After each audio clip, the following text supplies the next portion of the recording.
আমরা আসতে পেরেছি। যিনি আমাদেরকে আসার তৌফিক দান করলেন, সমস্যার শুকরিয়া আদায় করি, বলি আলহামদুলিল্লাহ।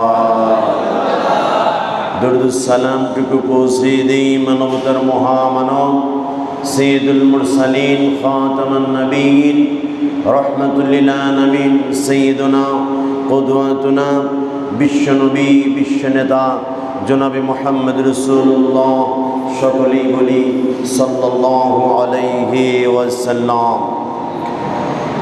উপস্থিত হাজিরিন, আসুন আমরা সরাসরি জুমার আলোচনায় চলে যাই।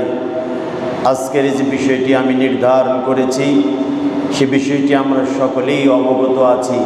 একেবারেই সহজ একটি বিষয়, সেটির নাম হলো সালাত বা নামাজ। বলি আলহামদুলিল্লাহ। সালাতের আরবি